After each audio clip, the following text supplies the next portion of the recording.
सो hey guys, कैसे हो आप सभी लोग। Welcome back to my channel AG and I am Manga. तो गाइस, आज मैं एक्सप्लेन करने जा रहा हूँ बुक ऑफ एस्पर के एपिसोड नंबर 368 को, जो कि काफी ज्यादा अमेजिंग होने वाला है। इसलिए पहले ही वीडियो को लाइक शेयर कमेंट सब कुछ कर डालिए। और बाकी जिन लोगों ने भी अभी तक इसके पिछले एपिसोड को नहीं देखा है, तो मैंने उस एपिसोड की लिंक इस वीडियो को नीचे डिस्क्रिप्शन में दे दी है, आप लोग जाकर के पहले उस वीडियो को देख लीजिए। और बाकी जिन लोगों ने ऑलरेडी देख लिया है, तो उनके लिए शुरू करते हैं हमारा आज का ये वाला एपिसोड। अब इस एपिसोड की स्टार्टिंग में मास्टर फेंग क्यू बाई जाते हुए गुसेंगटोन से कहते जाते हैं कि यंग सेंग जी, भले ही हम दोनों का टाइम एक साथ कुछ अच्छा ना बीता हो, लेकिन फिर भी मैं आज तुम्हारे लिए बेहद ज्यादा खुश हूँ। तुम लकी हो क्योंकि तुम्हारे पास जू फैन है, जो कि सबसे ज्यादा सिर्फ और सिर्फ अपने लोगों की परवाह करता है। अब इधर मास्टर फेंग क्यू बाई के चले जाने के बाद जू फैन भी गुसेंगटोन से कहता है कि यंग सेंग जी, चलो अब हमारा भी चलने का टाइम आ गया, तो चलो अपने घर चलते हैं। तभी इसके बाद नेक्स्ट सीन हमें थोड़ी देर बाद का दिखाया जाता है, यहाँ पे कि जू फैन और गुसेंगटोन दोनों ही उड़ के अभी भी जा रहे होते हैं। तभी गुसेंगटोन जू फैंग से कहता है कि डैड, आप अभी तक 5th layer of profound heaven stage पे क्यों हैं? क्या आपने अभी तक उन ड्रैगन वेन सोल्स को एक साथ कंबाइन नहीं किया है? लेकिन वो अर्थ बॉम्ब तो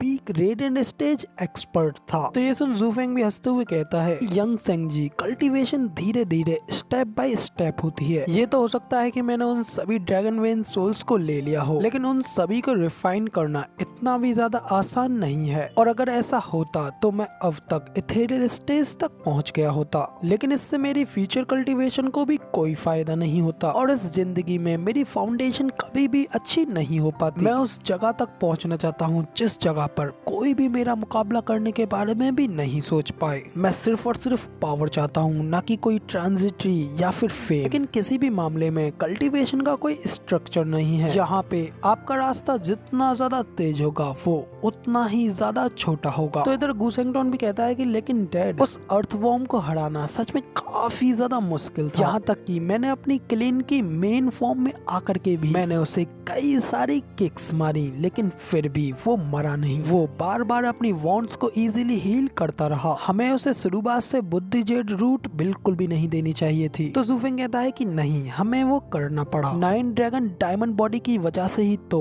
उसे वॉर को स्टार्ट करने का इतना ज्यादा कॉन्फिडेंस मिला, और अगर हम उसे 9 ड्रैगन डायमंड बॉडी को पाने में मदद नहीं करते, तो यकीनन वो वहाँ से बिल्कुल भी मूव करने की कोशिश नहीं करता, और फिर ये वॉर भी स्टार्ट नहीं हो पाती, जिसकी वजह से वो एम्पर भी बिल्कुल भी हिलने की कोशिश नहीं करता। और अगर वो एम्पर अभी भी ऐसे ही खड़ा रहता, तो वो कोर्ट वहीं पे एक सड़ती हुई नाली बन जाता, जो कि एक लंबे समय के बाद हमारे ही खिलाफ काम करता। इसलिए हमें इस वॉर को स्टार्ट करने के लिए एक अच्छे बहाने की आवश्यकता थी। यहाँ की भाषा में कहें तो जब तक हमारी तलवारें एक दूसरे के ऊपर चलती रहेंगी, तभी तो एम्पर अपना कोर्ट स्प्रिंग क्लीनिंग के लिए खोलेगा। और उसके शासन को बदलने के लिए हम एक्सक्यूज के तौर पे हम इन सिटी वॉर्स का बहाना लेंगे, जिसने कि इस पूरे नेशन को अपनी चपेट में ले लिया है, और इस चीज के ऊपर हम अपना दावा कर सकते हैं। तो अब इधर जू फैंग की ये सारी बातें सुनने के बाद गुसेंगटोन भी कहता है, डैड, आखिर इतनी सारी परेशानियों को उठाने की जरूरत क्या है, जबकि हम दोनों लोग एक साथ मिलकर के बिल्कुल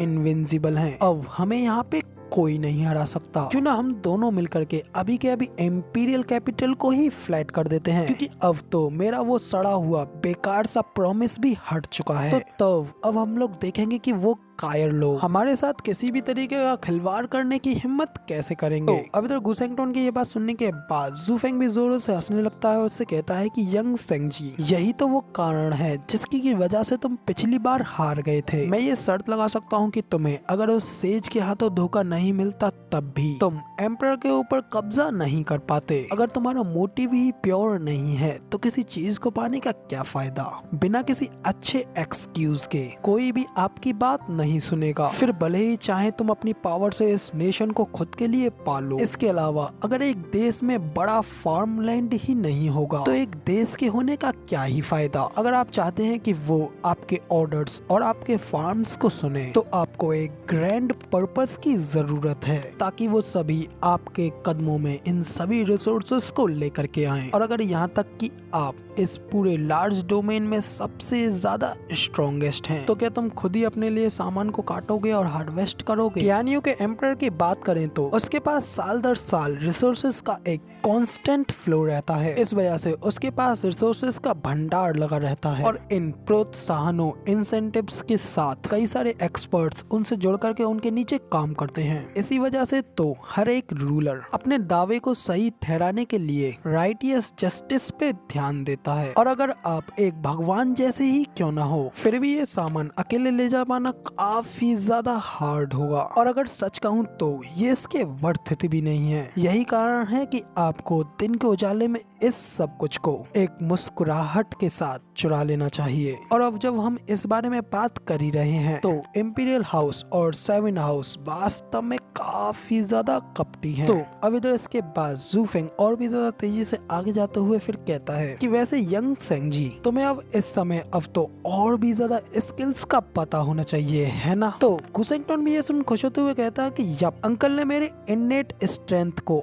और भी ज्यादा डेवलप्ड करा दिया है और अब इस समय मैं क्लीन की शील्ड का यूज कर सकता हूँ और वापस से अपनी इननेट फॉर्म में भी आ सकता हूँ। और आखिर में मेरा वो स्वॉरिंग फिस्ट, लेकिन मैं अभी भी स्टिल उसकी प्रैक्टिस में लगा हुआ हूँ। तो अब इधर गुसेंगटन की ये बात सुनने के बाद जूफेंग भी अपने मन में कहता है कि वॉल्टिंग कुनपेंग ने अभी तक अपनी कोई भी दुर्भावना नहीं दिखाई है और उसने अब तक सिर्फ और सिर्फ यंग सेंग जी के स्ट्रेंथ को डिस्कवर करने में ही हेल्प की है। अब इधर जूफेंग वॉल्टिंग कुनपेंग के बारे में ये सब सोचते हुए ही जा रहा होता है कि तभी यहाँ पे हमारा सीन चेंज होता है और हमें अगला सीन रीजन स्टेट के बाहर का दिखाया जाता है, जहाँ पे कि उनकी अरे फॉर्मेशन शील्ड के ऊपर कई सारे अटैक्स हो रहे होते हैं, लेकिन वो शील्ड भी आसानी से उन सभी अटैक्स को झेल रही होती है। तभी दूसरी ओर ये सब देख जूफेंग भी वहाँ पे आकर के कहता है कि फाइनली एक हफ्ते तक उड़ने के बाद हम यहाँ तक पहुँच ही आए हैं और यहाँ पे एल्डर क्यू और बाकी सब लोगों ने मिलकर के इस सब को संभाल लिया है। तो दूसरी ओर गुसेंगटन भी इस फॉर्मेशन को देख हंसते हुए कहता है कि मैंने एक दिन इस पे एक बार शॉट लगाया था, लेकिन ये इतना ज्यादा टफ था कि मुझे इसे पूरी तरीके से तोड़ने में पूरा एक दिन लग गया। वो लोग अपने पूरे जीवन में इस बात का उल्लंघन बिल्कुल नहीं करेंगे। रीजन स्टेट के इस हाउस में तकरीबन 385 वैरियर्स हैं और साथ साथ 10 5th ग्रेड की अरेज भी हैं, इसलिए इनके इस बैरियर को 10 लाख लोग एक साथ मिलके भी नहीं तोड़ सकते हैं। तो अब इधर दूसरी ओर जूफेंग भी हल्की से स्माइल करते हुए कहता है कि यंग सेंग जी, अगर उन लोगों ने तुम्हारी बात सुन ली तो वो लोग शर्म के मारे ही मर जाएंगे। तो गुसेंगटन कहता है कि अगर वो पूछते हैं तो इसमें मेरी गलती थोड़ी ना है, मुझे तो बस उन्हें बताना है। तो जूफेंग कहता है कि हाँ ऑफ कोर्स, लेकिन इसे अपने स्टाइल से करना है, जैसे कि हम फादर और सन अपना काम करते हैं। इतना कह करके जूफेंग और गुसेंगटन दोनों ही हंसते हुए आगे बढ़ जाते हैं और इसी के साथ हमारा ये वाला एपिसोड यहाँ पे खत्म हो जाता है। और अब इसकी आगे की स्टोरी आप लोगों को इसके नेक्स्ट एपिसोड में देखने को मिलेगी। फिलहाल वीडियो पसंद आई हो तो एक लाइक कर देना, साथ ही कमेंट करके जरूर बताना कि आपको हमारा ये वाला वीडियो का एक्सप्लेनेशन कैसा लगा। और ऐसी अमेजिंग वीडियोस को देखने के लिए चैनल को सब्सक्राइब जरूर से कर देना। शुक्रिया।